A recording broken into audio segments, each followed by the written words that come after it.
1. The End of School Days. I am John Ridd, a farmer of the village of Orr in Somerset, and I have a story to tell you. It is about some things that happened to me in my younger days. On the 29th of November, 1673, when I was 12 years old, John Fry, a worker from our family's farm, came to collect me from my school at Tiverton. He rode his horse up to the gate, leading my own little horse behind him. He was 2 weeks early, so I knew something was wrong. "What are you doing here, John?" I asked him. "It's not the holidays yet." He would not look at me. "Oh, I know that, young Master Ridd. But your mother has saved the best apples and cooked some wonderful cakes, all for you." "And father? How is father?" I said. It was usually father who came to collect me, and it was strange that John Fry hadn't said anything about him. "Oh, he's very busy on the farm just now," he said. But John wasn't his usual self, and I knew this was a lie. When I had packed my bags and said goodbye to my friends, I got on my horse and we started the journey home. It was a long journey from Tiverton to Orr, and in places the road was very bad. John Fry would still not tell me why he had come to collect me, or answer my questions about father. He looked unhappy about something, but I tried to hope for the best, as boys always do. On the hill, at the end of Dulverton town, we saw a big coach with 6 horses. In the front seat of the coach sat a foreign-looking woman, and next to her was a little dark-haired girl. I could see from the girl's soft skin that she was from a rich family, and I felt too shy to look at her more than once. She didn't look at me at all.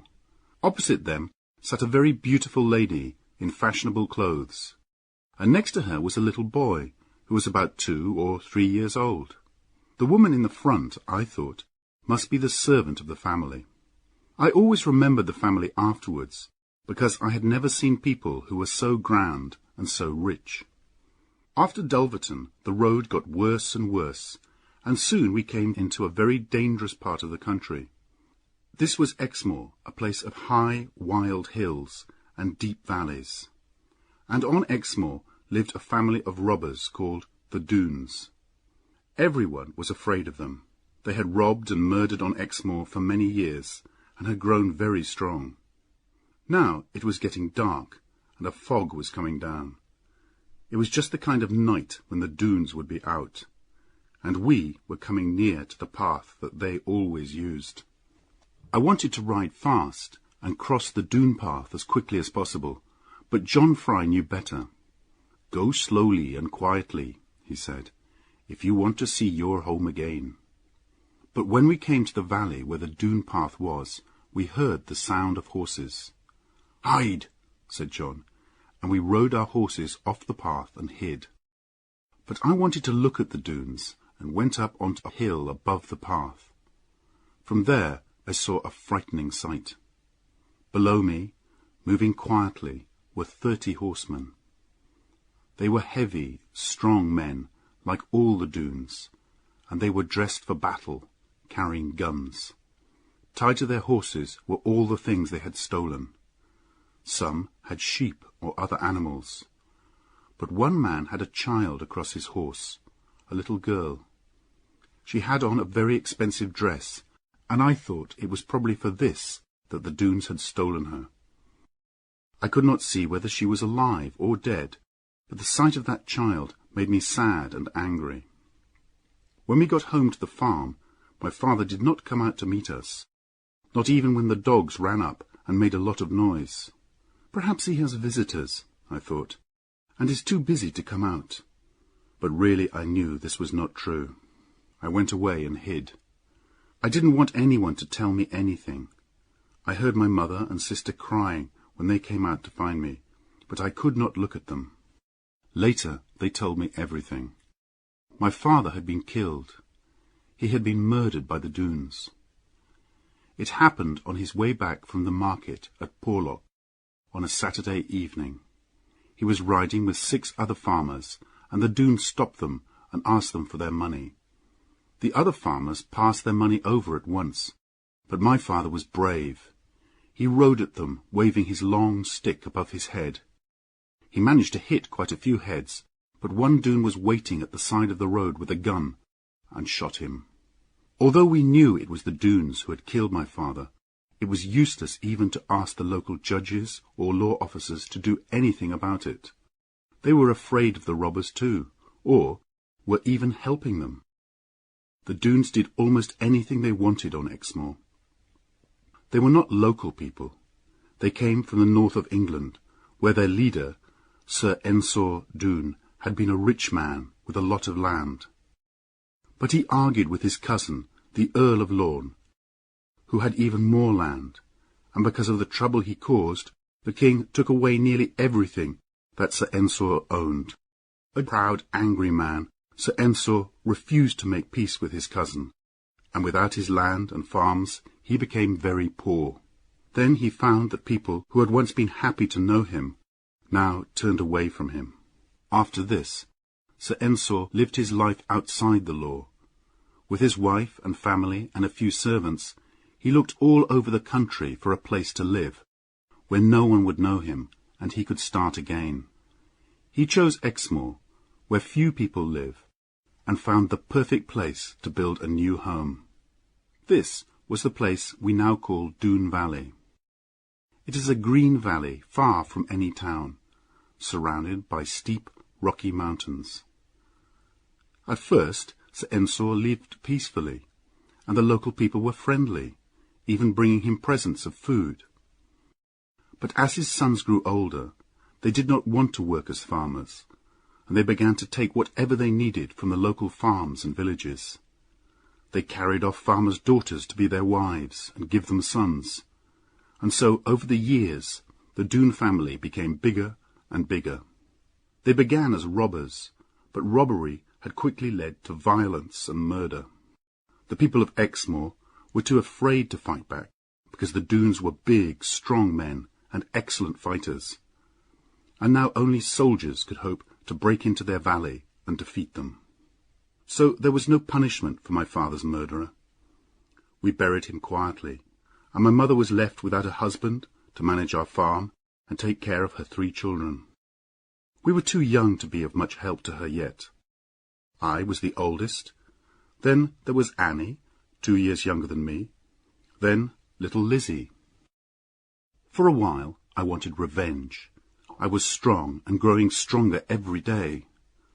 But my mother always calmed me down when I talked of revenge. She did not want to lose me too, and I used to worry about what would happen to her and my sisters if I were killed. We tried to get on with our lives, but we missed my father terribly. Sometimes my mother and Annie would remember him and cry, and sometimes John Fry saw me with tears in my eyes, which I said was because of the cold wind. Lizzie, though she was the cleverest of us all, was too young to really understand what had happened. So the months passed. I learned how to shoot with my father's gun, and I worked hard on the farm to help my mother.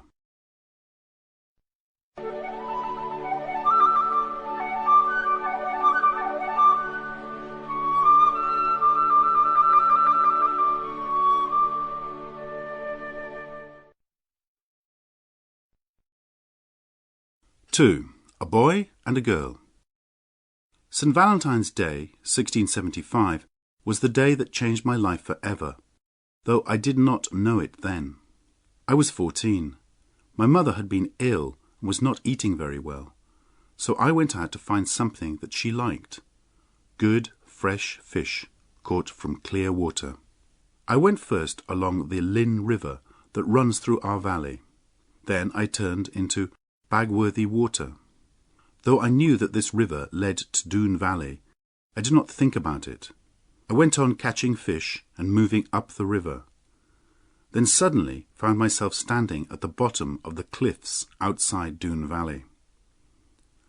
In front of me was a waterfall, a steep hill of smooth, fast-moving water. It was a wild, lonely place surrounded by tall trees, and it was already getting late. I knew I should turn for home, but I also wanted very much to see what was at the top of that waterfall. It looked a dangerous climb, but if I did not climb it, I would always remember that I was too frightened to do it. So I climbed. The water beat against my legs, once knocking me down so that I nearly drowned, but I pulled myself up and went on. When I reached the top at last, my arms and legs were aching, and my feet were cut by the rocks. I fell in the grass, exhausted. When I opened my eyes, for a few seconds I didn't know where I was. But, kneeling beside me, touching my face with a leaf, was a very young girl. "Oh, I'm so glad," she whispered softly, as I sat up and looked at her. "Now you'll try to be better, won't you?" I had never heard as sweet a sound as this girl's voice, nor seen anything as beautiful as the large dark eyes that watched me, full of care and wonder. I stared at her without speaking, noticing her long, shining black hair. "What is your name?" she said. "And how did you get here? And what have you got in your bag?" "They're fish for my mother," I said. "Very special fish. But I'll give you some if you like." "Dear me, you're so proud of them when they're only fish. But look at your feet. They're bleeding. Let me tie something round them for you." "Oh, I'm not worried about them," I said bravely. "My name's John Ridd. What's your name?" "Lorna Doone," she answered in a soft voice and looked down at the grass. She seemed afraid of her own name. "Lorna Doone. Didn't you know?" I stood up and touched her hand and tried to make her look at me, but she turned away. I felt sorry for her, and even more sorry when she started to cry. "Don't cry," I said. "I'm sure you've never done any harm. I'll give you all my fish, Lorna, and catch some more for my mother." But she looked so sad, with the tears running down her face, that my heart ached for her, and I gave her a kiss. At once my face turned red. Here was I, just a simple farmer's boy, but she, though young, was clearly a lady and far above me. She turned her head away, and I felt I should go, but I couldn't. She turned back to look at me. "You must go," she said. "They will kill us if they find us together. You have found a way up into the valley, which they could never believe. You must go now, but when your feet are better, you can come and tell me how they are." She smiled at me, and I could see that she liked me. We talked for a while longer, but then a shout came down the valley. Lorna's face changed from playfulness to fear. We whispered our goodbyes, then Lorna ran away from me and lay in the grass, pretending to be asleep. I hid behind some rocks and saw 12 cruel-looking men come walking down the valley, looking for Lorna. One of them, the biggest of them all, a man with a long black beard, found her. "Here she is," he said. "Here's our little queen." He picked her up and kissed her so hard that I heard him. Then he put her on his shoulders and carried her away. But as she went up the valley on the back of this frightening man, Lorna turned and secretly held up her hand to me. Now I had to find a way out of the valley and get home. I almost broke my neck several times, climbing down the mountain, and I did not get home until long after dark. My mother was angry with me, but I would not say where I had been. After my adventure, I thought a lot about the strange little girl I had met in Doone Valley. But I never really imagined I would go back to the valley again. So after a while I thought less about her and got on with my work on the farm.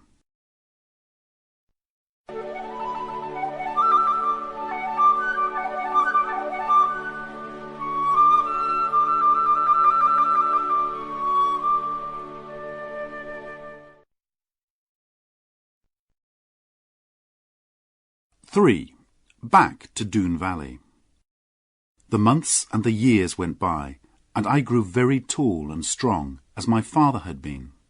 By the time I had finished growing, I was bigger than any man on Exmoor, and could pick up John Fry with one hand and hold him in the air, until he begged me to put him down. My sister Annie grew more and more beautiful every year, with her wide blue eyes and soft brown hair. She was so kind and so gentle that everyone loved to be with her, and it is easy to understand why my mother's cousin, Tom Faggus, fell in love with her. Tom Faggus was someone that our family was both proud and ashamed of. For a time, he was one of the most famous robbers in England, and people still tell the stories of his adventures all over the country. He had been an honest farmer once, but a rich man had used the law to steal his farm, and after that Tom took his revenge on all rich men he met on the roads. Perhaps that was why he was so popular with the people, as he stole only from the rich, gave generously to the poor and sick, and never hurt anyone in his life. While I was still a boy, he came to our farm one day, asking my mother for food and a bed for the night. At first my mother told him to go away, fearing that we children would learn bad ways from him. But in the end she agreed. "You may be a bad man in some ways," she said to him, "but there are far worse than you. So come and sit by the fire and eat whatever we can give you." Tom always had a smile and a good word for everybody, and was great fun to be with. All the time he was with us, I saw Annie looking at him very kindly, and over the years we had many more visits from him. As for Lizzie, I never thought anyone would fall in love with her. She was small and thin, and perhaps a little too clever. You never knew what she was going to say next. But I should not talk in this way about my own sister. My mother didn't seem to grow any older, and was still pretty and as good-hearted as ever.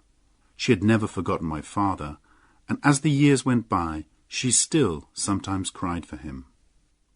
In all this time, if I thought of Lorna Doone at all, it was only as a kind of dream.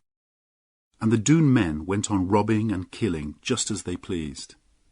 Then one Christmas, when I was 21, my Uncle Ben was robbed by the Doones on his way across Exmoor. He had been coming to visit us, and when he didn't arrive, my mother sent me out to look for him. I found him on a high, lonely path, tied on to his horse with his nose to its tail. He was very angry and wanted revenge on the Doones. He asked me to show him where they lived, so that he could learn the best way to attack them when the time was right. So a day or two later, I took him up into the mountains that looked down on the valley. I had not been back this way since I was 14, and on the way I thought of the girl I had met in this valley, of her lovely dark eyes, her sweet smile, her sadness, and her loneliness. At the top of a steep cliff, we looked down into the long, green Doone valley. At either end was a narrow gap in the mountain walls.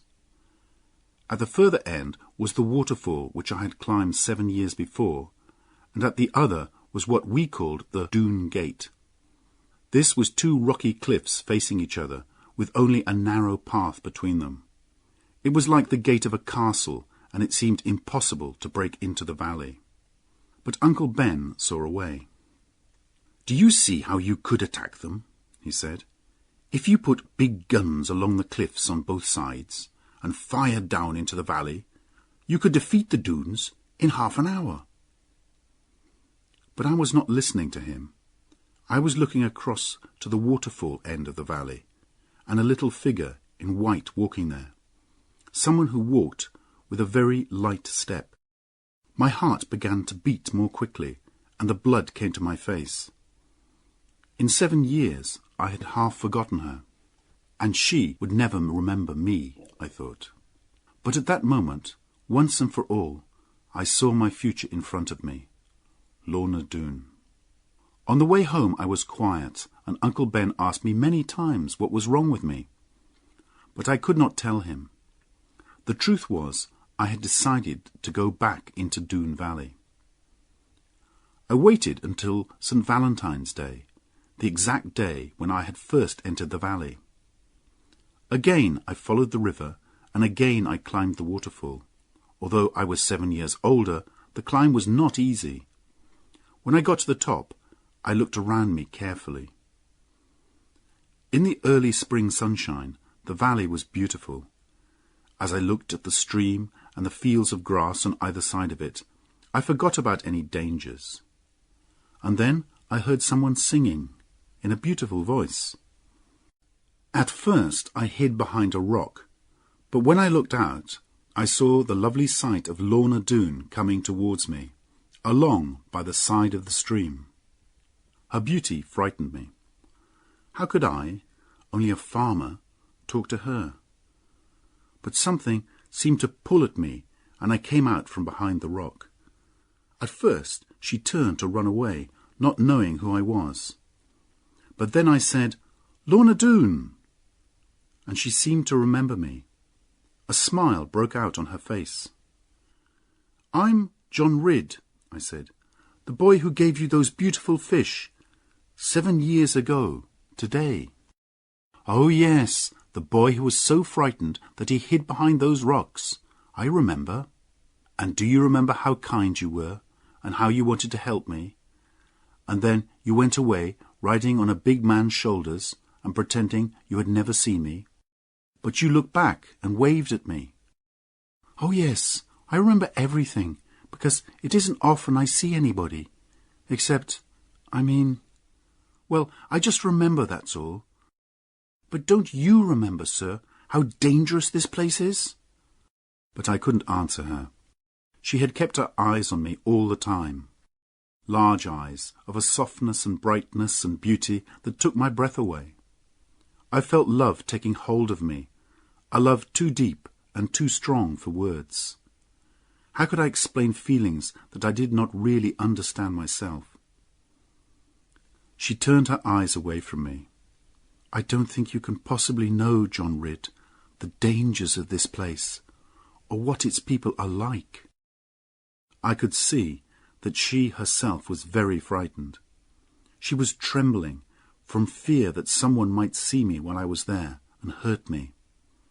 To tell the truth, I also grew afraid and thought I had better go and say no more until the next time I came. I touched her white hand softly. "Don't be afraid," I said. "I'll go now, but I'll come again soon and bring you some fresh eggs from our farm." She reminded me again of the danger. "But," she went on, "it seems that you still remember your secret way in." And she smiled at me kindly.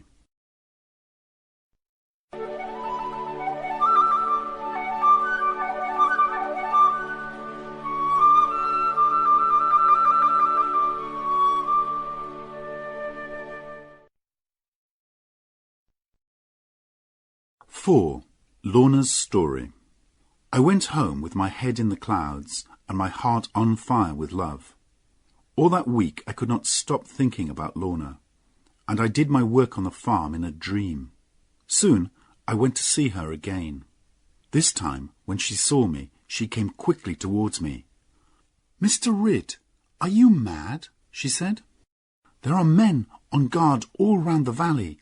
We must hide at once." She took my hand and led me to her secret place, which was a kind of room hidden in the rock of the mountain. It was a green, peaceful place, open to the sky above, but the only way into it was through a narrow entrance in a cave. I gave her the eggs I had brought her as a present, and at this she began to cry. "What have I done?" I asked.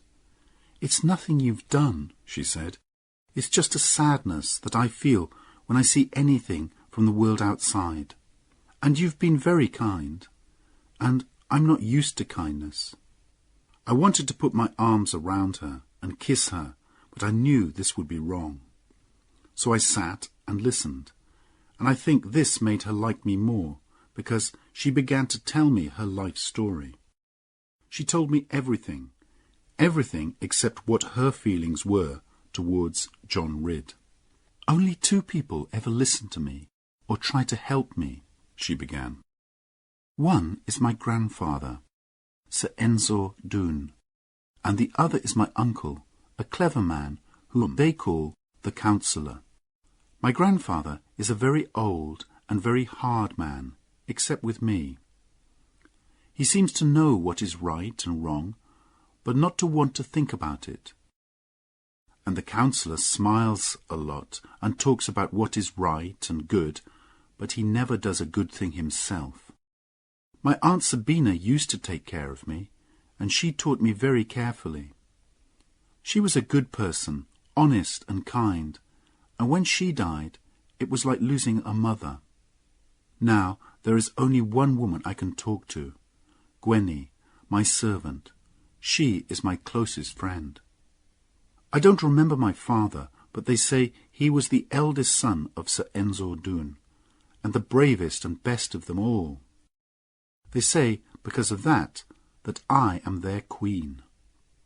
I dream of a world outside this one, Mr. Ridd, a world of peace. This valley is green and beautiful, but all around me is violence and robbery and stupid behaviour. I can't come down to their level. I can't forget myself and live like them. And strange questions come to me that they can never answer. When I try to think about the past, about my early childhood, I can't remember anything. I want to know what I am and why I am in this place. I suppose you think that's strange. Perhaps people who are happy and at peace don't need to ask questions like those. Here Lorna began to cry again. I could think of nothing to say, but I dried her eyes for her. Mr. Ridd, I am ashamed and angry at myself for talking so much like this. But you, who have a mother who loves you, and sisters, and a quiet home, can't tell how lonely it is to live as I do. I have this secret place to come to, because I begged them for it. Only grandfather and the counsellor come here, and sometimes Carver, the counsellor's son. No one in the valley is as strong or brave as him, but he is not like his father. He is rough and violent, always quick to be angry, and will listen to no opinion except his own. There is talk of him wanting to marry me, but I would rather die than marry Carver Doone. Now you see how unhappy I am here. I would escape and go anywhere, but I know it would hurt my grandfather. This was too much for Lorna, and she couldn't tell me any more. She broke down and cried. I talked to her gently and kindly until she began to worry again about the danger I was in. I said I would come back and see her again, but she made me promise not to come back for another month, so that I would not add to her problems with fears about me. During that time, we agreed that if she were in any danger, she would put a dark coat over a white rock near her secret room. I would be able to see this from a hill above the valley, and then I would come.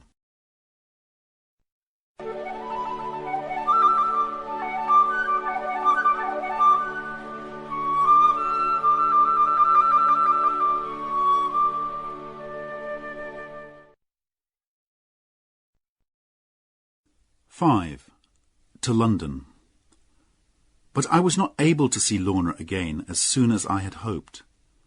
Before the month had passed, I was called away from home in a very strange and unexpected way. One afternoon, as I was outside the house, feeding the horses, a stranger rode up to our gate and shouted at me. He was a tough-looking, hard-faced man, about 40 years old, with small, quick eyes, and he was dressed very differently from the way we dress in Exmoor. He said he was looking for Plover's Barrows Farm, and a man called John Ridd. When I told him he had found them both, he introduced himself as Jeremy Stickles, a servant of the king, and he gave me a letter. I looked at him in alarm, but he said there was nothing in the letter to worry me. At the top of the letter, my name was written in large letters. I read, "To John Ridd. This letter is to order you to appear before the king's judges in London and tell them anything you know about some matters which may be harmful to the king and the country." Jeremy Stickles seemed very pleased by my fear and surprise at the letter, but he said again that no one was going to hurt me. All I had to do was tell the truth. When my mother read the letter, she became very worried and began to cry. She wondered how the king had heard of me and what he wanted to do with me. But Mr. Stickles, who wasn't really as hard as he seemed, explained everything carefully to her. He told her that the king only knew of me because stories of my great size and strength had reached even London. He had heard I was a good man and thought I could help him. That was all. This made my mother feel better, but I was very unhappy. I was thinking of Lorna. How could I tell her I was going away? I had promised not to go back to the valley for a month, and that was still a few days away. But how terrible it would be if she came to look for me at the end of the month and I was not there. I would have to break my promise and go before the agreed time. Mr. Stickles was happy to stay at the farm for 1 or 2 days to try our good Exmoor food.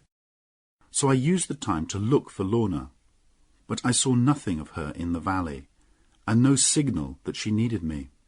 There was nothing else I could do. Mr. Stickles wanted to go, and I had to leave for London without seeing her. A journey to London was both long and dangerous in those days because of all the robbers on the roads.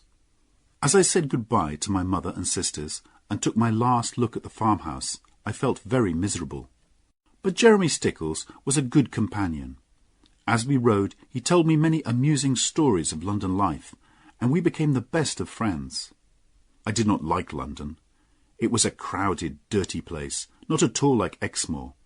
And even worse, I had to wait more than 2 months before the king's judges were ready to see me.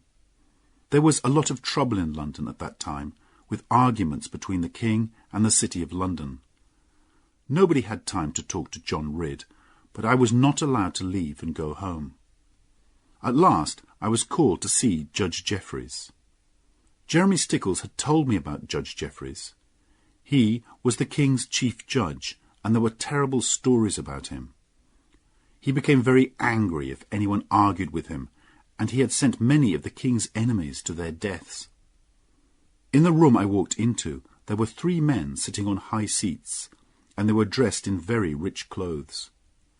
In front of each of them was a desk with pen and paper. The man in the middle seemed to be the most important. He was a big, heavy man with a square chin and a kind of fire in his eyes. He was a man that almost anyone would be afraid of. This was certainly Judge Jeffreys. He gave me a terrible stare and asked me who I was and where I came from. When I had told him, he said, "Well done, John Ridd. You have answered me without fear. I remember this matter now. I will ask you some questions." He looked at me more closely.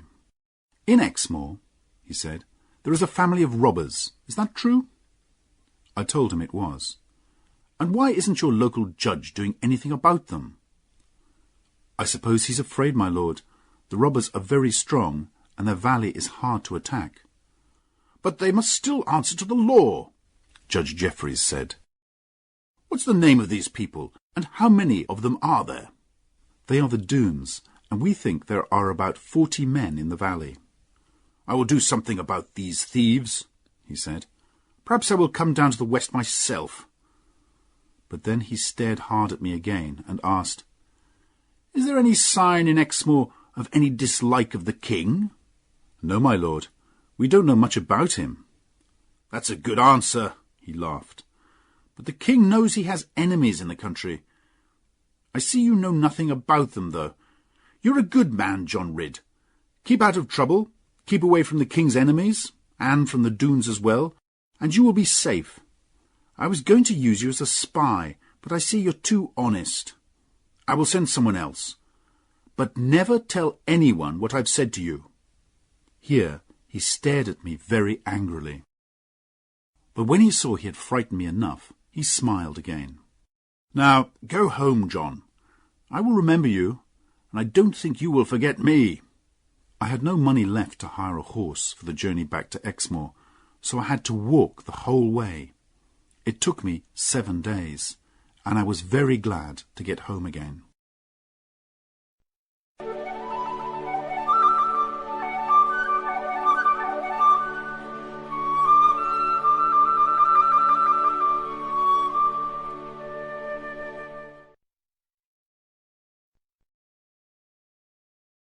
Six. Lorna's new troubles. When I arrived at the farm, Mother held me tightly and cried for half an hour. I gave everyone all the presents I had bought for them in London. But of course what I wanted to do most of all was find Lorna and see how she was. I wanted to tell Mother all about her, but the thought of my father's murder by the Doones stopped me. There was little chance that Lorna would love me, so why should I worry my mother about it? As soon as I could, I went to Doone Valley, but there I could not believe my bad luck. When I looked from the cliff top, I saw Lorna's sign, her coat on a white rock. She had needed me, and now perhaps I was too late to help her. I climbed round the outer cliffs to the waterfall, and was soon looking down towards the green fields of the valley. I stood and waited, not caring now if anyone saw me. And then, at last, a little figure came towards me. I could see she was frightened, so I went towards her slowly. "Miss Lorna, I saw your sign on the white rock that you needed me." "Oh, yes, but that was a long time ago. 2 months or more, sir." And she looked away. She looked so sad that I thought everything was over between us, and tried to turn away and go. But when she saw that I was hurt and ashamed, she ran towards me and took my hands. "Oh, John, I'm sorry. I didn't mean to hurt you," she said. How happy I was to hear her call me John. Then she led me away to her secret room, through the cave in the mountain. Since it was partly open to the sky, plants and flowers were able to grow there, and now, in the late summer, it was beautiful. She could not look at me at first, but when she did, I could see that she had been crying. "My grandfather is not well," she said, "and now Carver Doone and his evil father, the counsellor, have more control over the Doones. They want me to marry Carver. Not immediately, I'm only 17, but they want me to give my promise, in front of my grandfather, that I will marry Carver. They say it's for the peace of the Doones. That's why I left the signal out for you, Mr. Ridd. They wanted to force me, but my grandfather would not let them. They won't do it, at least while grandfather is alive.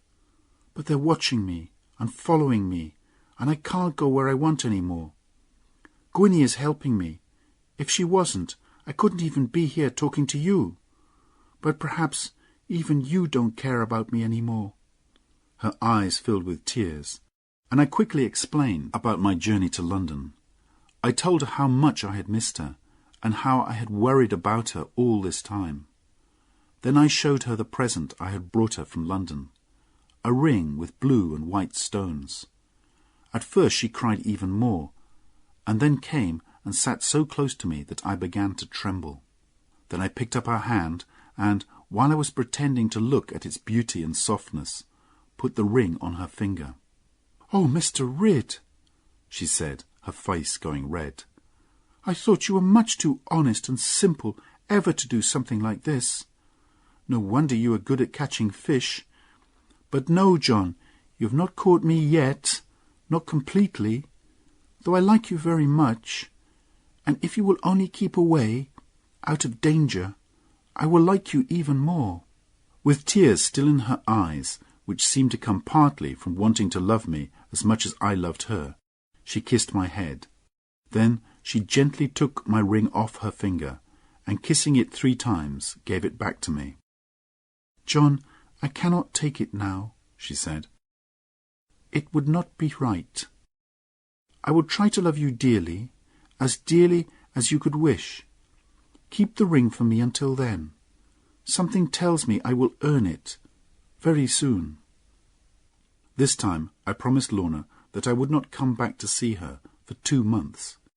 If Carver or the counsellor became violent towards her, she would signal me as before. 2 months was a long time to wait. But because of what she had said to me, I was happy. Very soon after that, I told my sister Annie about Lorna. I knew she would keep my secret, and it was good to be able to talk to her about my troubles. Then she gave me a surprise. Tom Faggus had asked her to marry him, and she had agreed. But although Mother liked Tom, we both knew she would not like her daughter to marry him. And how would she feel about me wanting to marry Lorna Doone? We promised to help each other, if we could. On the very first day after the agreed 2 months, I went to find Lorna. But this time, when I got to the top of the waterfall, she was not there. I waited for hours, but she didn't come. Then I saw something that made me afraid for her. While I was hiding behind a tree, a big man appeared, walking lazily down the valley. He wore a wide hat, a dark jacket, and tall boots, and he carried a gun over his shoulder. As he came closer, I could see his face clearly, and there was something in it that turned me cold with a kind of horror. It was a face that never smiled, and in his eyes was only cruelty. I did not doubt that this was Carver Doone. And this was the man, I thought angrily, who planned to marry Lorna?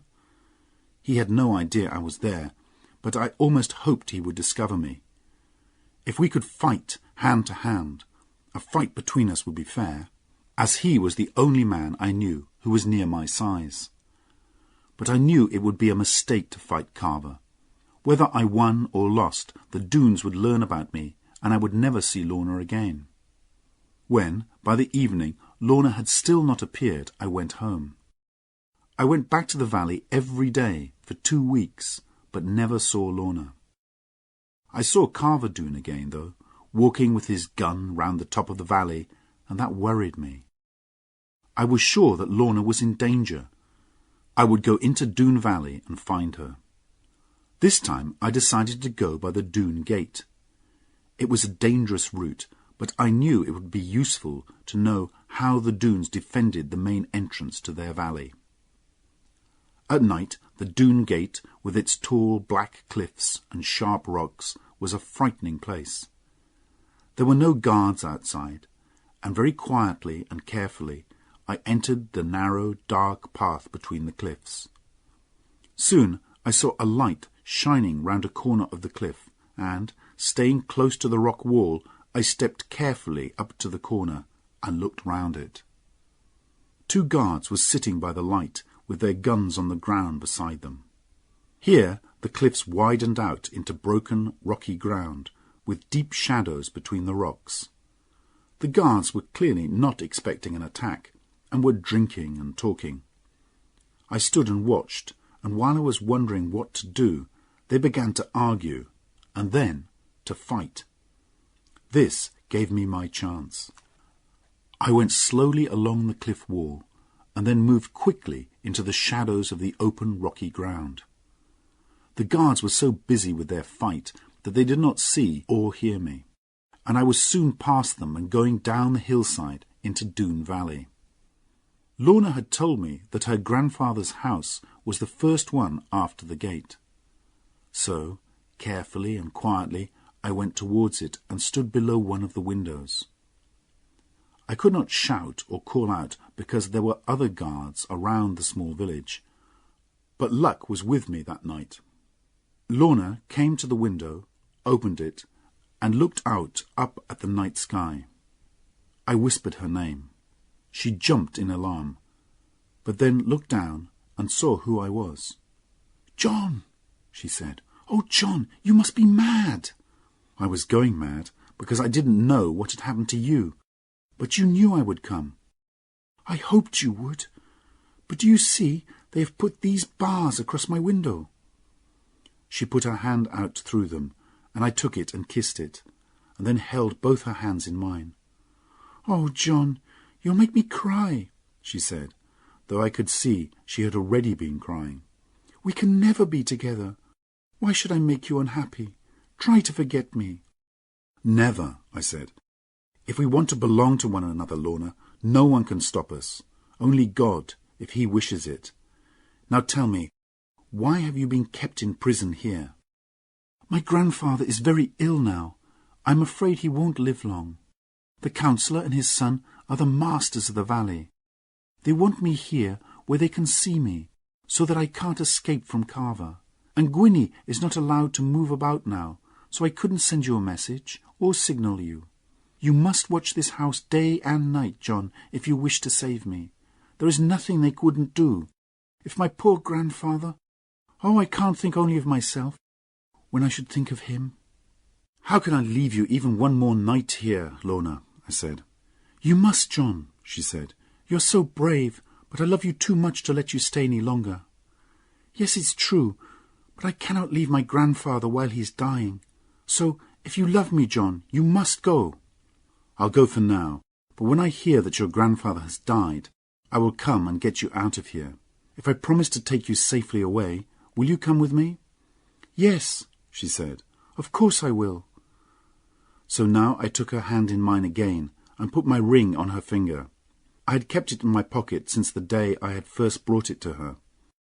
This time she kept it, though she cried and held my hand tightly. "Oh, John, this can never, never be," she said.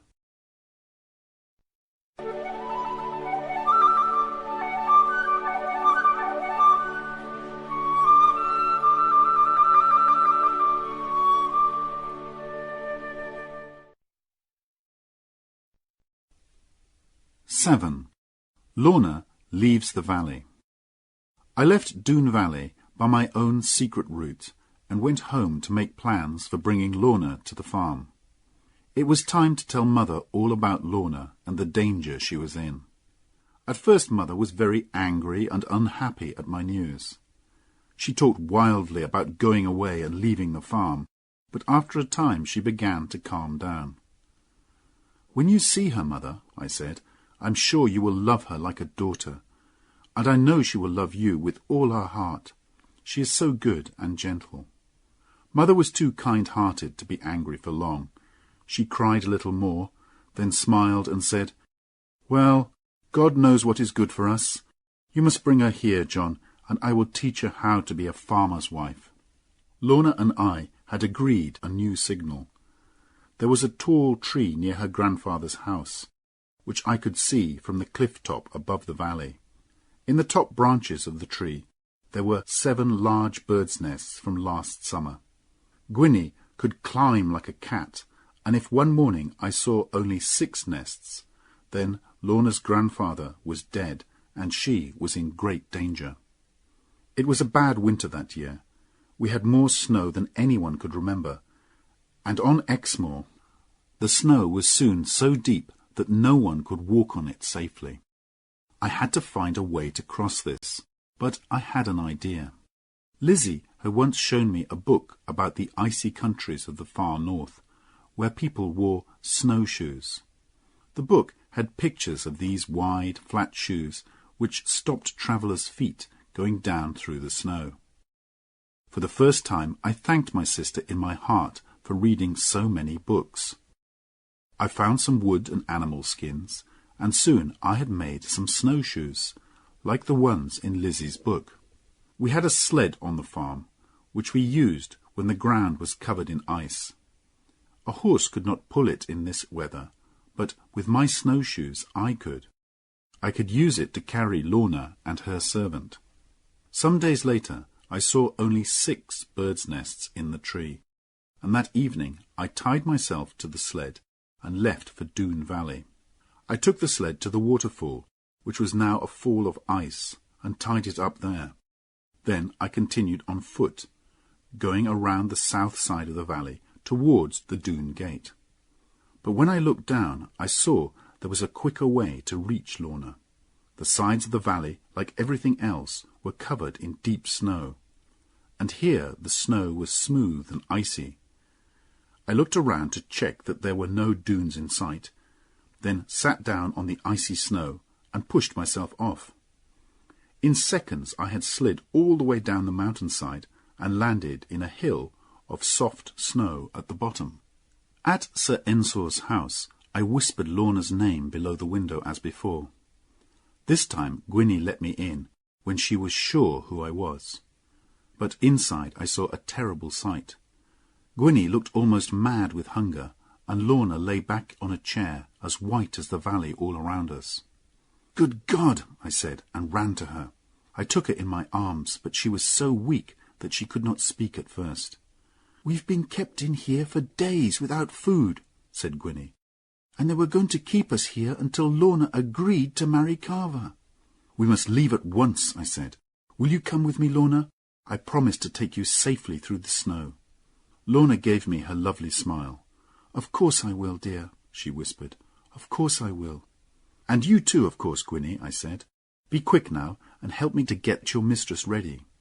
From outside I had heard the sounds of singing. There were usually guards around the house, Gwynnie told me, but tonight the Doones were drinking and dancing to welcome Carver as their new leader. This would give us our chance. With all this happening, the robbers would never notice us leaving. We were soon ready. I picked up my beautiful Lorna and carried her through the snow and the darkness to the other end of the valley. Gwynnie was able to follow us, putting her feet in the places where my snowshoes had been. I made Lorna comfortable in the sled with her little servant beside her, and I told her to hold on to Lorna tightly. The waterfall was now a path of ice, very steep and dangerous, but I was able to take the sled down it, using my stick and all my strength to stop it going too fast on the ice. When we were down the waterfall, I tied myself to the sled and began to pull. It was hard work for me, but the best work I had ever done in my life. There was no time to lose, with Lorna so weak from hunger and cold, so I pulled fast, and an hour later we were home. My mother and sisters came to the door and helped me to carry Lorna in. We put her in a chair by the fire and gave her some soup. Then she slept, while I watched over her. After a time she began to wake up. She put her trembling hands into mine and looked at me with so much love in her eyes that I could not find the words to speak to her. We sat like this for several minutes, and then we heard a little sound behind us. It was Mother, crying with happiness to see us so loving. At this, Lorna got up and went to her. She knelt beside Mother's chair and looked up into her face. Mother put her hand on Lorna's hair. "My sweet child," she said softly. A few days later, when Lorna and I were sitting together by the fire, she said to me, "John, you gave me a beautiful ring, and now I want to give you something. It is only a very poor old thing, but it's all I have. My grandfather gave it to me before he died. I hope you will take it." Then she put on my finger the strangest ring I had ever seen. It was very old, and there was a picture on it. It was hard to see what the picture was, but it looked almost like a cat in a tree. "I shall wear it, my love," I said, "until the day I die."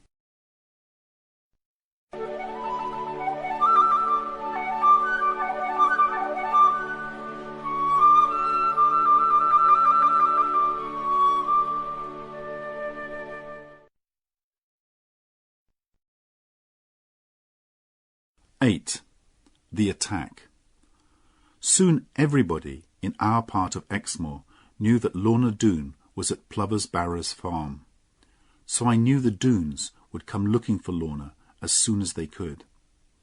But for now the weather saved us. They could not move in the snow, and when the rains came in spring, they had even bigger problems. The rains were heavy, and when the snow also turned to water, the rivers became very high. In Doone Valley, the robbers' homes were almost under water. They needed most of their men to take care of their village. If they attacked us, we knew it could not be with as many men as they would like. Spring also brought a visitor for Annie. The snows had kept Tom Faggus away from the farm all winter, but now he came to see her, and he had something to tell her. "Before the snows came," he said, I went to London, and I have something to show for it." Then out of his pocket he took a letter. It looked very important, and had the king's sign on it. "What do you think it is?" We all looked at it, but it was full of long lawyer's words, and no one could understand what it meant. "I'll tell you what it means," laughed Tom. "It means that I'm not a criminal any more. This letter says that the king is ready to forget all my years as a robber, and I am a free man." We all wondered how this could be, but then Tom explained. "I spoke to Judge Jeffreys. He knows me. He said, 'If you promise never to rob again, you can go free. There's enough for the king to worry about in this country already, with all his enemies. So if we can forget about you, that's good enough for us.'" Everyone felt proud of Tom. We thought it had been very brave of him to go to Judge Jeffreys, but now he had something even better to tell us. With the money he still had, Tom had bought some land. He was going to live an honest life and be a farmer again. So we were not surprised when Tom asked Mother if he could marry Annie. Mother was not very sure of the new farmer Faggis. She was afraid that he would get bored with farming and go back to being a robber. But she could see that he loved Annie very much, and between us, Annie and I managed to persuade her. Now we began to prepare for the Doones attack.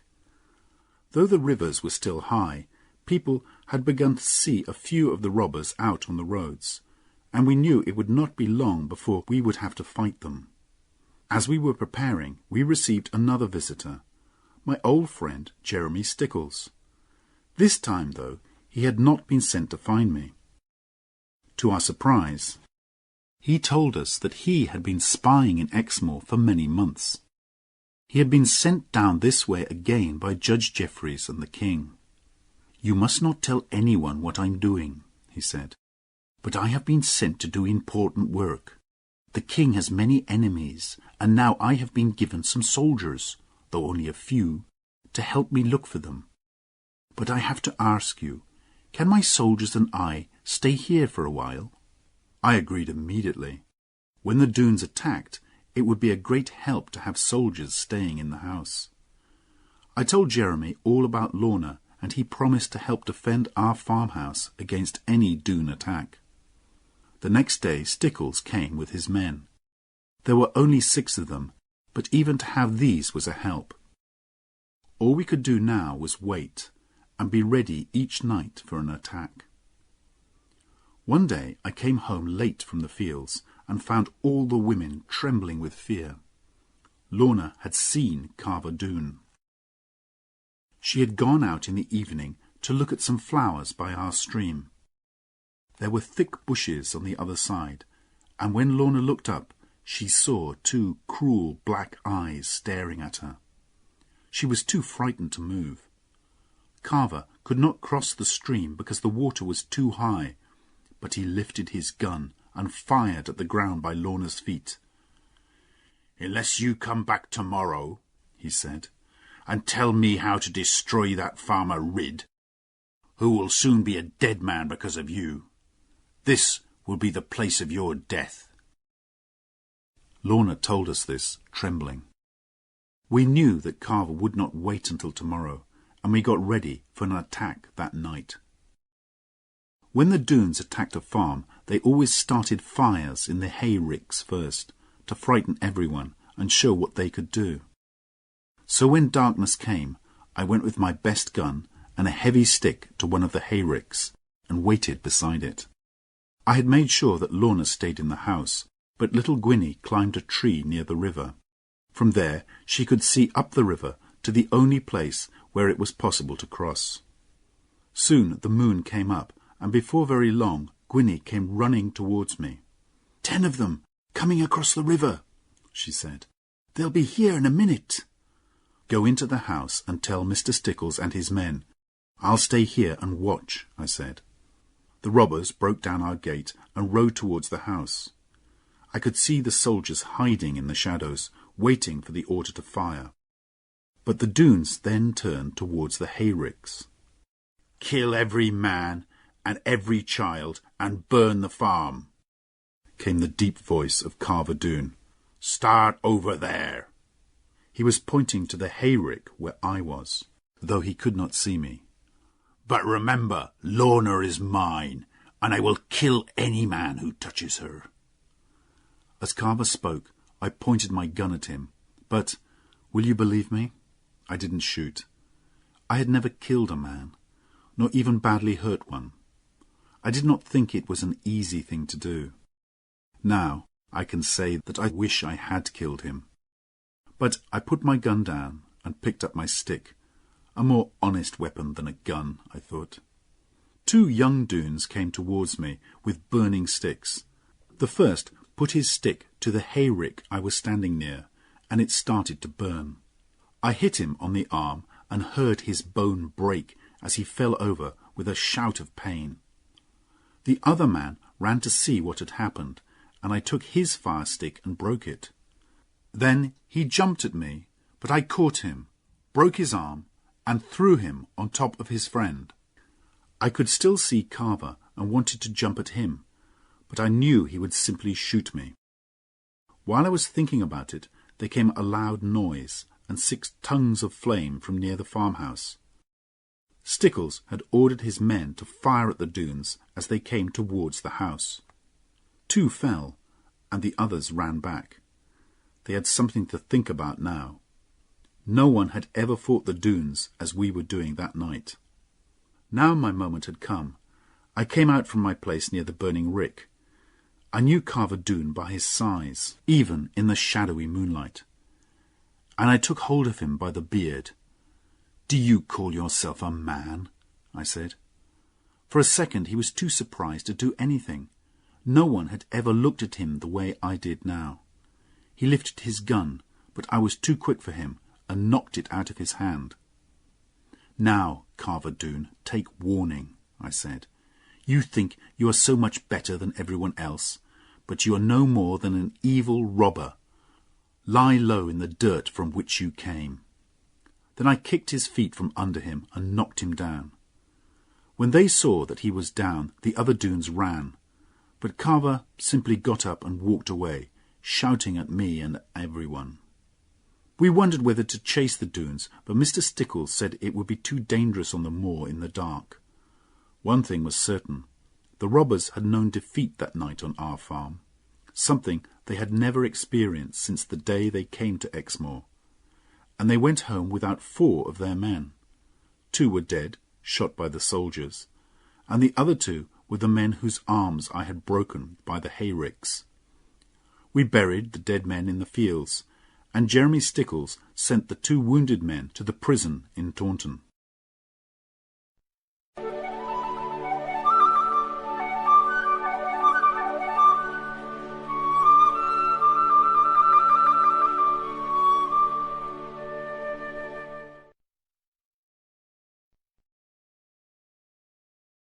(9) Lorna's true story.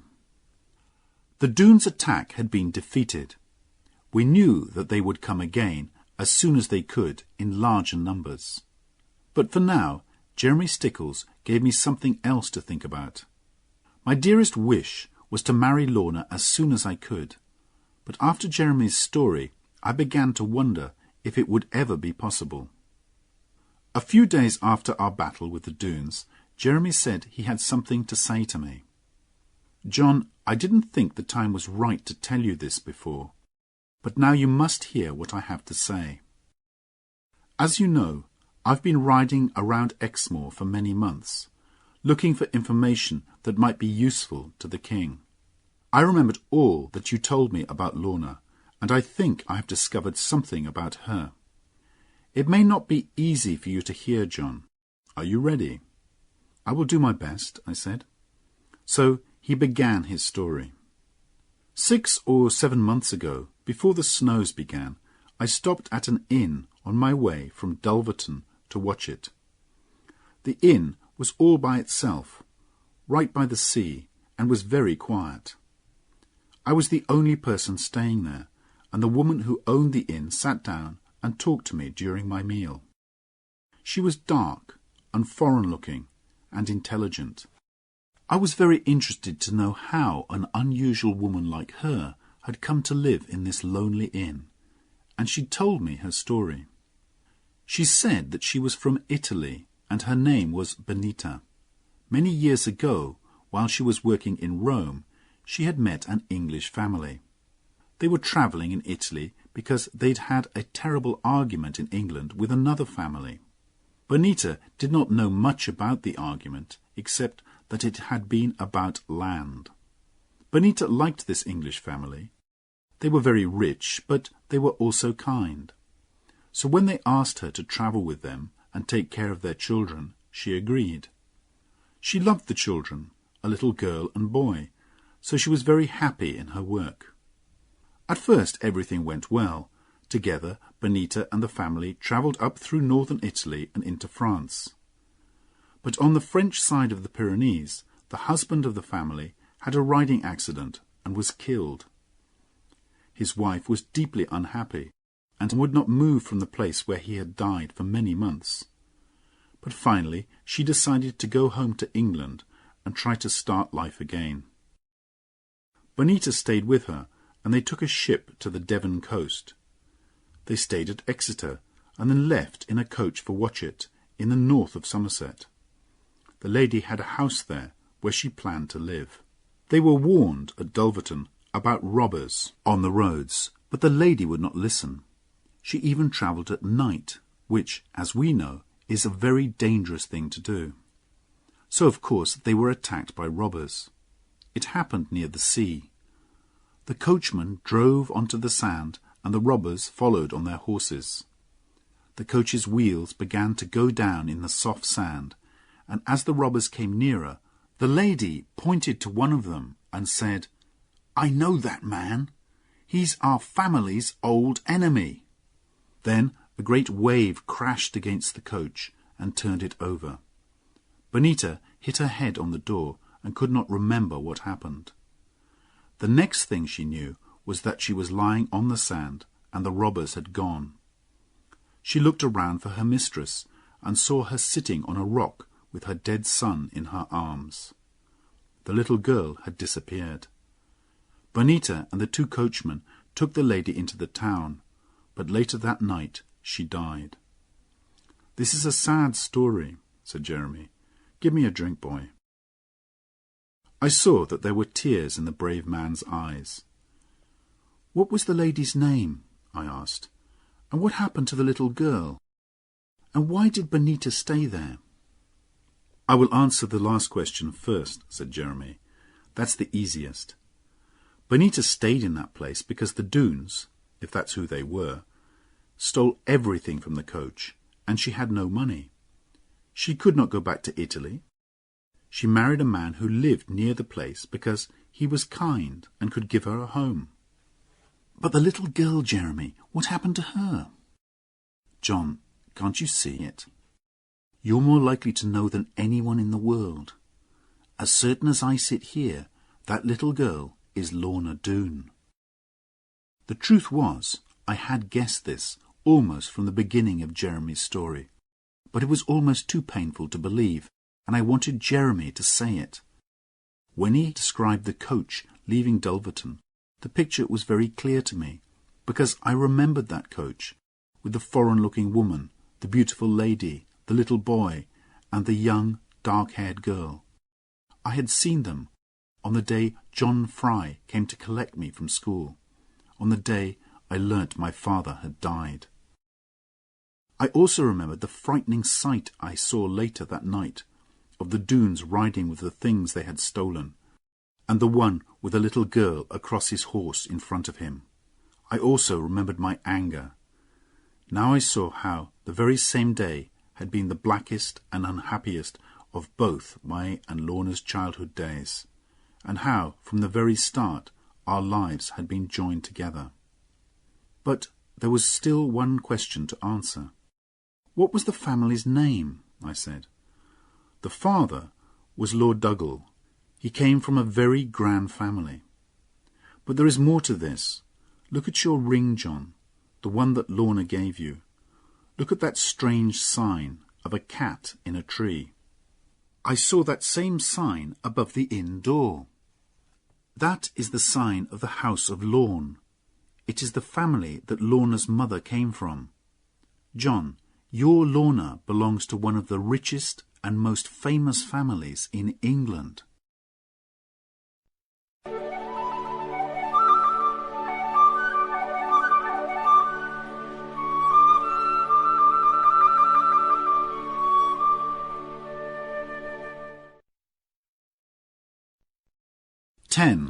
Gone. Now I had to tell Lorna. So, a day or two later, with an aching heart, I went to tell her what Jeremy had said. I'm afraid that some of my sadness was for me, because now, more than ever, it was certain Lorna was far, far above me. How could she possibly marry a simple farmer now?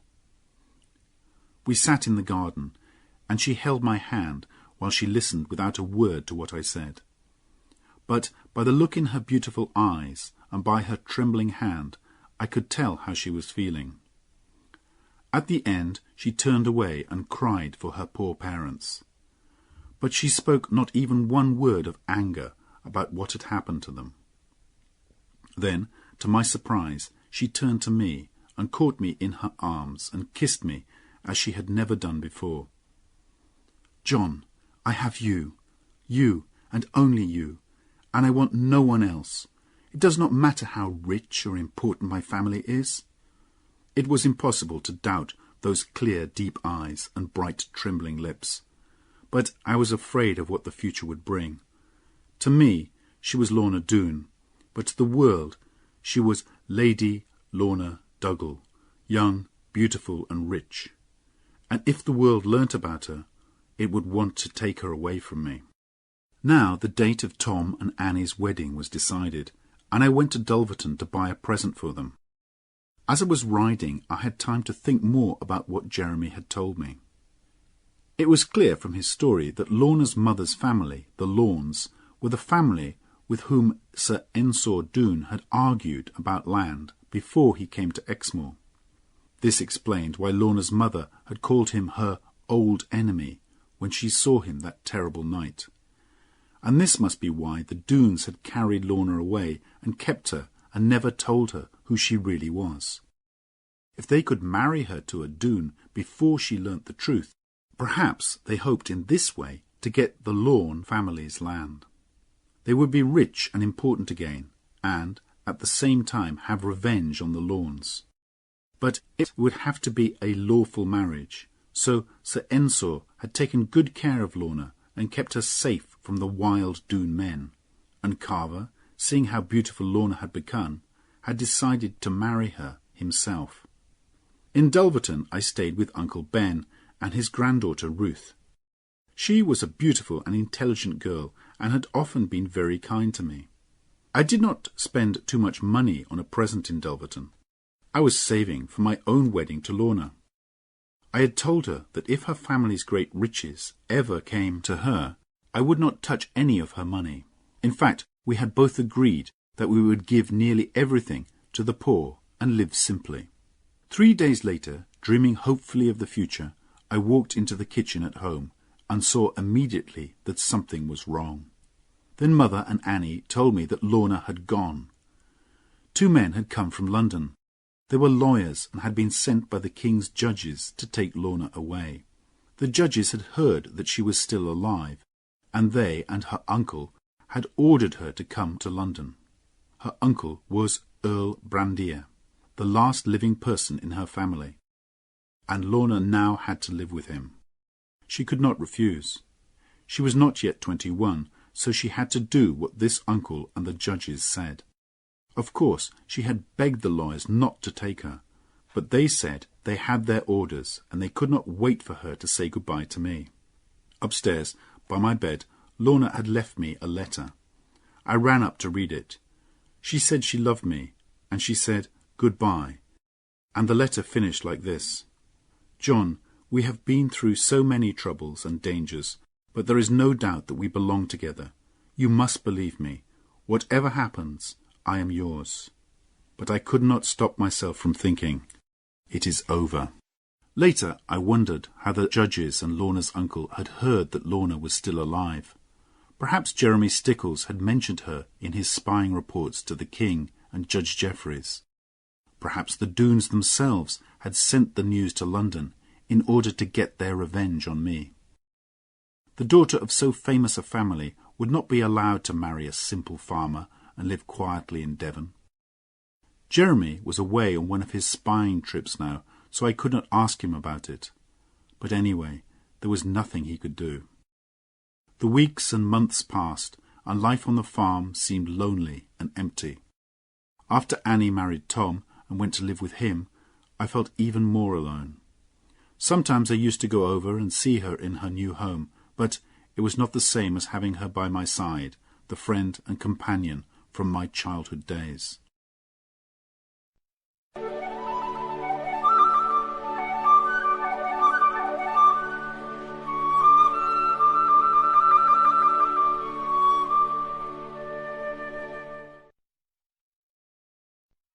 (11) Tom Faggus in danger. We still lived in fear of another attack from the Doones, and now that the soldiers had gone, we had no one to help us. The main reason for their first attack, Lorna, was gone, but I was sure that Carver now hated me with all his heart, and would destroy us all if he could. However, Jeremy Stickles brought us some good news one day. The king had at last agreed that the robbers should be punished, and that Jeremy should do whatever was necessary to catch them. So perhaps the Doones were saving their strength, preparing for a much bigger fight than their argument with me. Then something happened which made everyone afraid for the future. Suddenly, King Charles II died. There was terrible trouble in England as everyone argued over who should be the new king, and soon fighting began. I wondered if all this would bring any danger for Lorna. But the truth was, I knew very little about her now. She had not written to me since the day she had left, or even sent a message. I only knew what I had heard from travellers in the town. They said that young Lady Lorna Doone was much talked about in London as one of the most beautiful women in the city. I became more and more certain that she had forgotten all about John Ridd among the brightest stars of London. In June the fighting became more serious. There was now a new king, James, the son of Charles II, but many people in Dorset and Somerset were against him and had joined an army of rebels. There was no chance now that Jeremy Stickles and his soldiers would fight the Doones. King James needed all his men to fight the rebels. At first we were very worried. Surely the Doones would attack us now. But the Doones had seen a new hope for their future.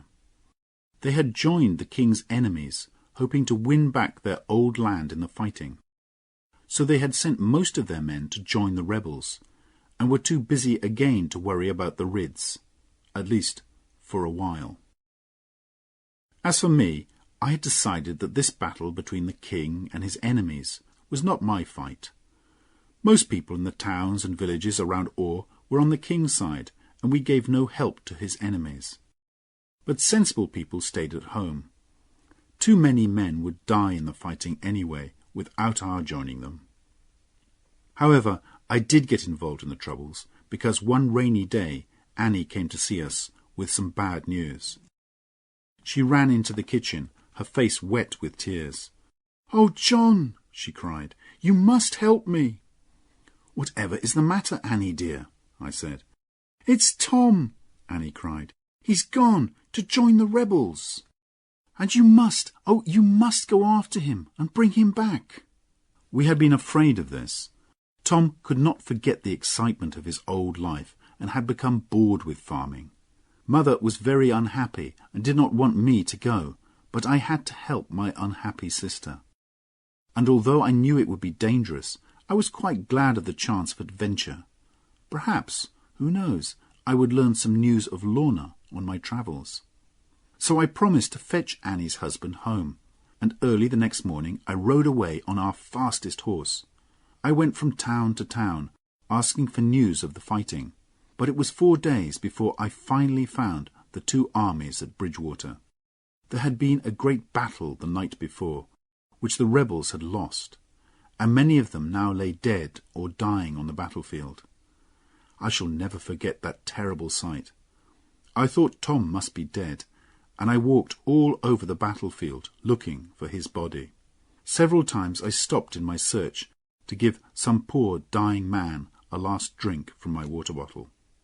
After a time I found myself near an old farm building, and I suddenly saw that the riderless horse standing in the doorway was without doubt Tom Faggus's horse. I hurried into the building and found Tom lying on the ground, badly wounded. He could still speak, but only in a whisper because of the pain. "Put me on my horse, John," he said, "and she'll take me home. No one can catch her. She's the fastest horse alive. It's my best chance of escaping." He was right. The king's soldiers were still riding around the battlefield, looking for rebels to kill. So I tied up Tom's wound as best I could, put him on his horse, and turned the horse's head for home. "Thank you, John. I am safe now," he whispered. He lay along his horse's neck to close the wound in his side. "But look out for yourself, John Ridd." I watched Tom's horse disappear into the distance, and only a minute later I turned and saw soldiers coming towards me. "Stop!" they said. "In the name of the king." "I'm not a rebel," I said. "I'm on the king's side, and—" But they would not listen to me. "You are an enemy of the king," they said, "and the punishment is death." I tried to argue with them, and as they laid their hands on me, I knocked one soldier to the ground. This made them even angrier, and the captain ordered his men to tie me to a tree and shoot me at once. There was nothing I could do against 20 men, so I closed my eyes and tried to think about Lorna and my mother. The captain gave the order to fire, but at the same moment I heard a horse coming towards us, and another voice shouting, "Stop!" It was Jeremy Stickles. He rode his horse between me and the guns and started to argue with the captain. His voice was the sweetest sound I had heard for a long time. The argument was soon over. I heard Jeremy mention Judge Jeffreys once or twice, and before long he had persuaded the captain not to shoot me. "This man, John Ridd, is my prisoner," said Jeremy, "and I shall take him to London for trial there." As we rode away together, I thanked Jeremy with all my heart for saving my life. "You're not safe yet, John," he said. "I know you're not an enemy of the king, but many people will not believe you. If you want to stay a free man and keep your farm and land, there is only one thing you can do. You must come to London with me and tell your story to Judge Jeffreys."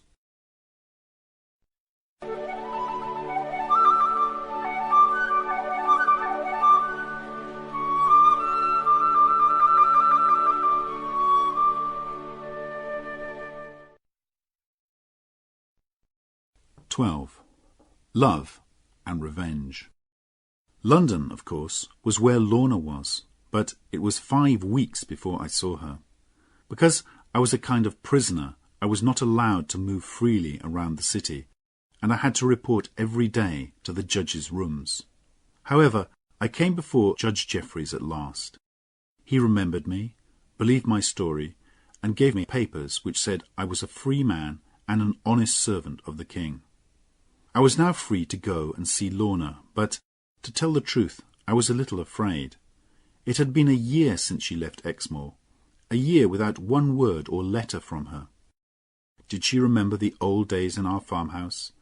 Did she still love her poor simple farmer, a man without great riches or a famous family name? It was true that the Ridds had held their own land on Exmoor for hundreds of years, but Lorna came from a family that had Scottish kings in its history. Everybody in London knew Lady Lorna Doone. They spoke of her great beauty, and told me how rich she was, and that the Queen was very friendly with her. But if Lorna still loved me, then neither riches nor a proud family would keep me away from her. So, with fear and hope in my heart, I went to Earl Brandir's house. It was a very grand place. I was taken upstairs to a little sitting room and told to wait. Then suddenly the door opened and Lorna was standing before me in a simple white dress, with her long black hair falling down her back. She was more beautiful than ever. She came towards me, holding out her hand. Gently I took her hand in mine, then bent and kissed it. "Is that all?" she whispered. I saw the shine of tears in her eyes, and in another second she was crying in my arms. "Darling Lorna," I cried, holding her close to me, "I love you dearly, but surely you don't care for me now." "Yes, I do, John, yes, I do. Oh, why have you behaved so unkindly?" "I am behaving," I replied, "as well as I can. No other man in the world could hold you like this without kissing you." "Then why don't you do it, John?" asked Lorna, looking up at me with a laugh in her bright eyes. After that, of course, there was no more talking, for about 5 minutes. Then my darling pulled away from me and began to question me. "John Ridd, you must tell me the truth, the whole truth. Why have you never, for more than a year, taken any notice of your old friend Lorna Doone?" "Because," I answered, "my old friend and true love sent me not one word or letter in all that time." "What?" cried Lorna. "Oh, no, my poor John. I have often suspected something like this, but she always said—" With these words she rang a bell very violently, and a few seconds later her servant, little Gwenny, came in. "Gwenny," said Lorna, "what have you done with all the letters I gave you to send to Mr. Ridd? No more lies now." Gwenny gave me a very black look. "I didn't send them," she said. "You're a grand lady now, mistress. You should marry some grand lord, not a poor farmer from Exmoor. I was only thinking of you." "Gwenny, you may go," said Lorna, her voice full of quiet anger. "I don't want to see you or speak to you for at least 3 days. At this, Gwenny ran out of the room, crying noisily, and Lorna turned to me. "Oh, John, try not to be too angry with her. She loves me very much, and I'm afraid that if you take me, you'll still have to take Gwenny too." "I'll take 50 Gwennys," I said, "if you want me to." After this we spoke of ourselves. I tried to tell Lorna that, when she was free to decide her own future, she must think very carefully. The world would say she was mad if she chose to become a farmer's wife.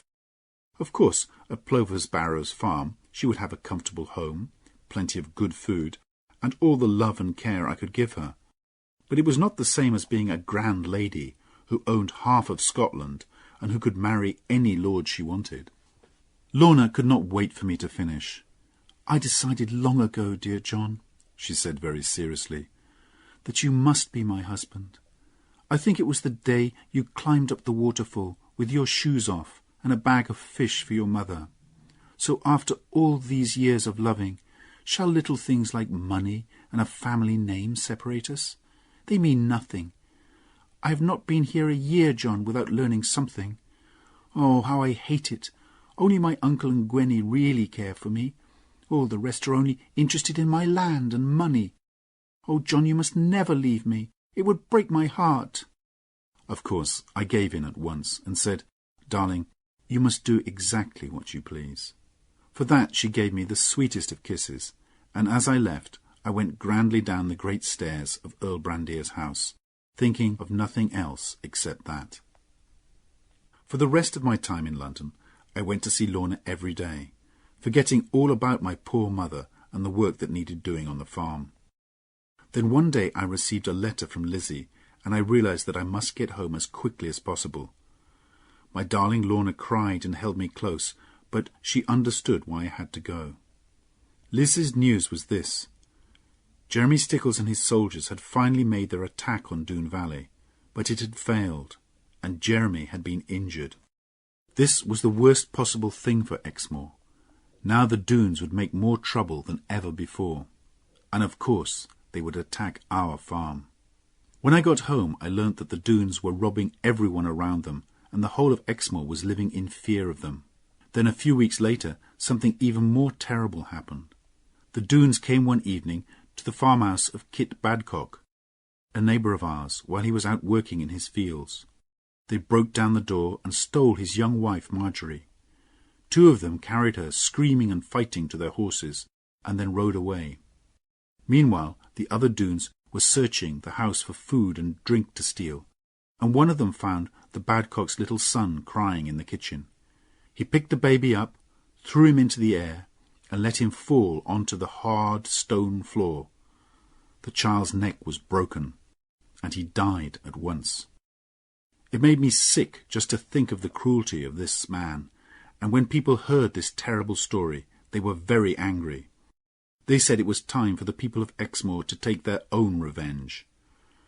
Men from all the farms and villages of Exmoor came to see me. "We cannot expect any more help from the king against the Doones," they told me, "because Jeremy Stickle's attack failed. The king has refused to send any more soldiers. But we've had enough of the Doones. We want to attack them ourselves, and we want you to lead us, John." I said I was no leader, but they would not listen to this. "Try to lead us," they said, "and we will try to follow." In the end, I agreed to do as they asked. I thought we had a chance against the Doones if enough of us decided to fight. There were fewer of them now. Some had been killed in the rebel fighting, and some during Jeremy's attack. We arranged to meet again and make a plan. Tom Faggus, now quite well, rode over to join us, and he soon had a very clever idea. "We're not soldiers," he said, "and we'll never defeat the Doones if we try to fight all of them in their valley. So we must lay a trap. You know the caves on Exmoor where gold was once found? Well, we'll tell a story around Exmoor that men have been digging secretly and have found a new cave, with rocks full of gold. We'll say that the gold will be taken away on a certain night, at a certain time. The Doones will naturally plan to attack and steal this gold, but some of us will make a trap for them in the caves. Meanwhile, the rest of us will attack the valley as soon as we know that some of the robbers have left." The second part of our plan was this. Tom would take some of our men and pretend to attack the Doone Gate, while our main attack would really come from the waterfall end of the valley, the route I had discovered so long ago. The plan went well. The story about the gold was whispered in the right ears, and on the agreed night our spies watched a large group of robbers leave Doone Valley on their way to the caves.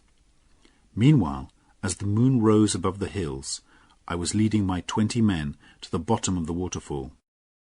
John Fry, our old farm worker, was in the mountains which looked down into the valley. When he saw the fighting start at the Doone Gate, he would fire his gun as a signal to us. Soon the sound of John's gun rang around the mountains, and I and my men climbed up the waterfall and into the valley. Tom's men were making as much noise as possible at the Doone Gate, and all the Doones had run to join the fight there. We went quietly along the valley, keeping to the shadows under the trees, until we came to the Doone town. Then we got to work with our fire sticks, and before long every Doone house was on fire. We took good care, however, to burn no women or children, and we made sure that they were all out of the houses first.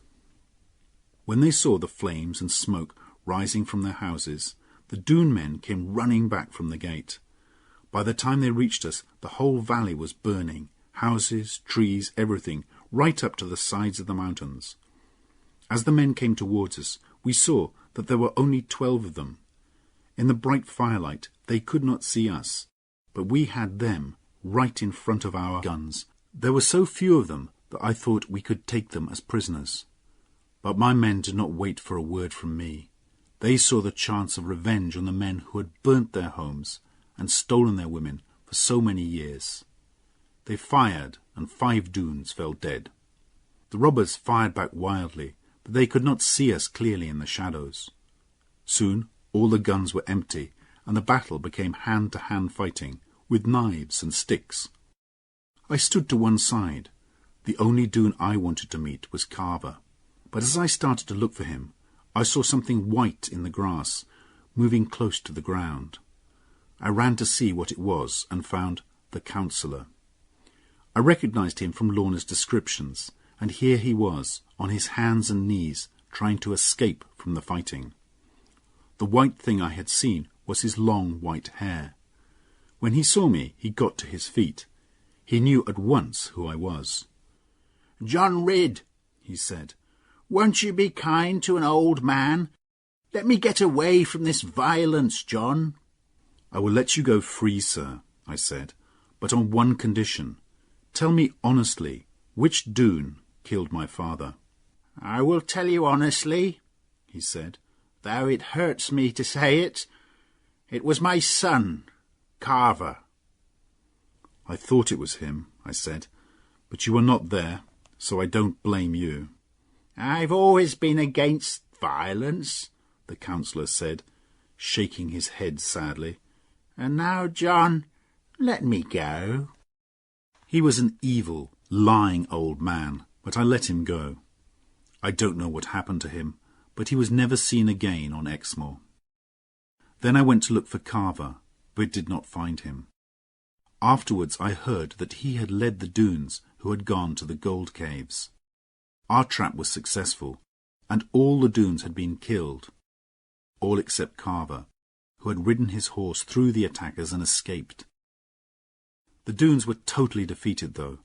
When the sun came up above their valley the next day, all their houses were nothing but blackened wood. We had lost 16 men in the fighting, but out of nearly 40 Doone men, only Carver and the counsellor were left alive.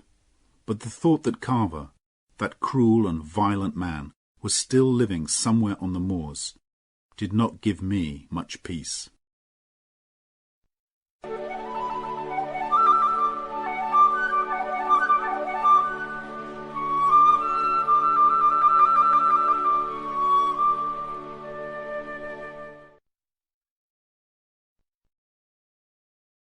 "13. The Last Battle. The next thing that happened was the return of Lorna, my own darling. She stepped out of her coach and ran into the house, as happy as a bird to get home again. All the house was full of brightness and sunshine as she ran here and there, laughing and talking. Oh, how she loved this old chair! And she must see the kitchen fire. And where was her old friend, the cat?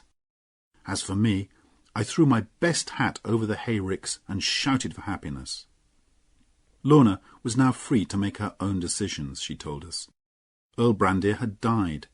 She had grown to love this fine old gentleman and was very sad at his death. But now she could do what she wanted, even marry that good servant of the king, John Ridd. At last the waiting and the worrying was over, and happiness was ours. But in her softest moments, when she was alone with me, Lorna could not quite hide the fear that still lay deep in her heart. I felt it too, a fear that something evil, something terrible, could still happen. There was great excitement all over Exmoor when people heard of our wedding. Everyone had heard of the defeat of the Doones and the strength of John Ridd and the beauty of Lorna. People came from more than 30 miles around. Mother, Annie and Lizzie arranged everything, with the help of Uncle Ben's granddaughter Ruth, who had also come for the wedding. When the day came and Lorna stepped up to my side in Awe Church and took my hand, I was afraid to look at her. She was so beautiful, so fresh and lovely in her simple white dress. But when we had each said, "I will," and my ring was on her finger, we turned to each other. Her laughing eyes were serious now, and full of so much love that my heart nearly stopped beating. Darling eyes, the loveliest, the most loving eyes. Then the sound of a shot rang through the church, and those eyes were clouded with death. Lorna fell at my feet, and her bright red blood ran over the wooden floor. I lifted her up, whispering soft words of love, but as she leant her head on my chest, her eyes closed, and she breathed her last goodbye to life. Then I laid my wife in my mother's arms and went out for my revenge. Of course, I knew who had done it. There was only one man in the world who could do a thing like this, I jumped on my horse and rode away fast. I don't remember who showed me the way. I only know that I took it, and the men fell back before me. Soon the shouts of some men told me that I was getting close, and there, ahead of me, rode a man on a great black horse, and I knew that the man was Carver Doone. His life or mine, I said to myself, whatever God decides, but the two of us cannot live in this world one more hour together. I had no weapons, and I knew he had a gun, but I also knew, as surely as night follows day, that I would kill this man. He rode up onto the moors, and I followed. His horse was fast, but he did not know this part of Exmoor. He rode straight into a little valley from which I knew there was no escape, because at the end of it there was only a black, bottomless bog. As I rode after him, I reached up to a tree that was growing in the rocks above me and broke off a great branch. Then Carver turned the corner and saw what he was riding towards. He pulled back from the bog in fear, and turning his horse he fired and rode straight at me.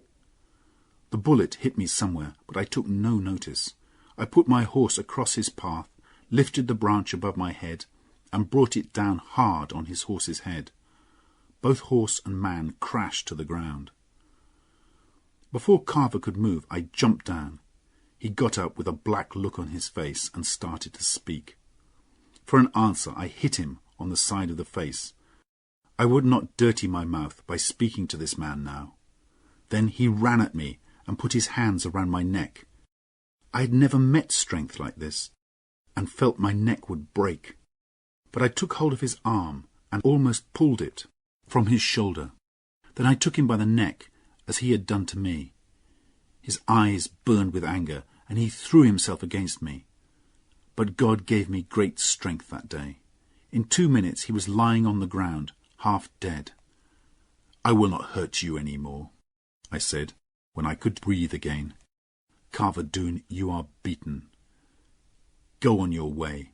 Thank God you are alive, and never come near me again." But it was too late. The black bog had him by the feet. As he lay like a mad dog in front of me, the ground itself began to pull him in. In our murderous battle, we had not noticed where we were going. I only just managed to jump with my last strength from the terrible blackness. But I could do nothing for Carver. While his mad eyes stared and his arms waved wildly above his head, the black bog pulled him down and he disappeared from sight. I don't know how I got home. I had lost a lot of blood. By the time I got to the farm, I was riding in a dream. John Fry took my horse away, and Mother led me indoors. "I have killed him," I said, "as he killed Lorna. Now let me see my wife. She belongs to me, though she is dead." "You cannot see her now, John," said Ruth, coming forward. "Annie is with her now." "What does that matter?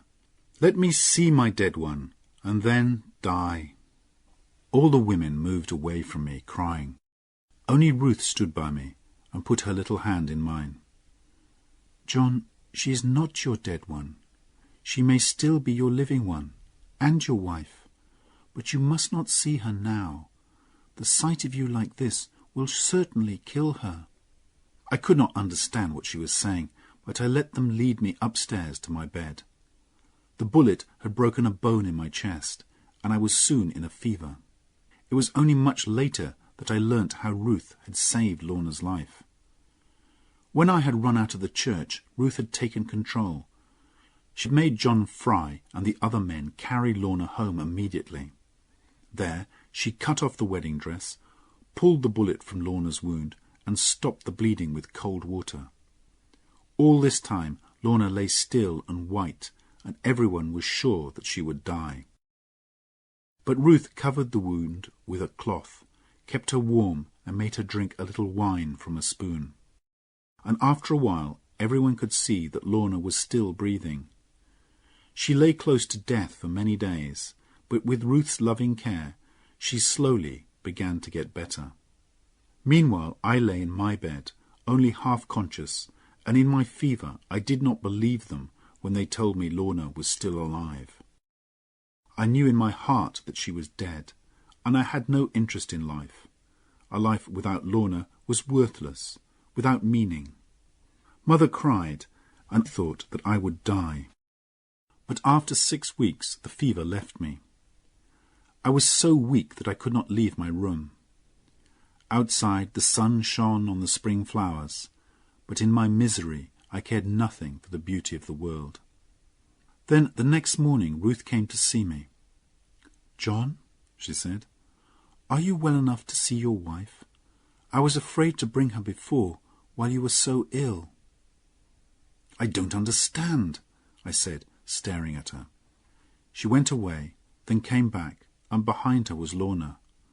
Ruth closed the door and ran away, and Lorna stood before me. But she did not stand for long.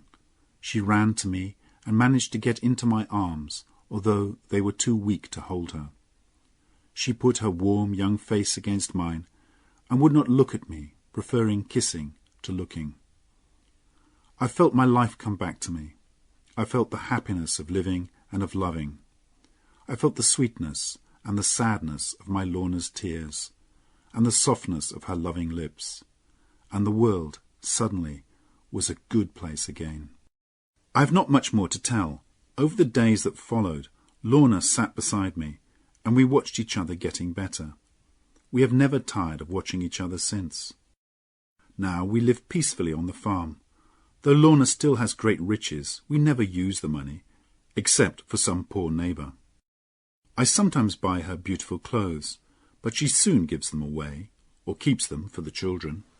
Tom and Annie are happy, except for a few small adventures. Tom remains on the right side of the law, and they have honest children. Lizzie married the captain of Jeremy Stickle's soldiers, who had stayed with us when we fought the Doones. Ruth is not married yet, but there is a man who loves her, as much as I love Lorna, and I'm sure he will win her soon. But of Lorna herself, my darling wife, I won't say much. A man should not talk too much about the best thing in his life. Year by year, her beauty and her loving kindness grow greater. And after all this time, and all that has happened to us, she is still my Lorna Doone.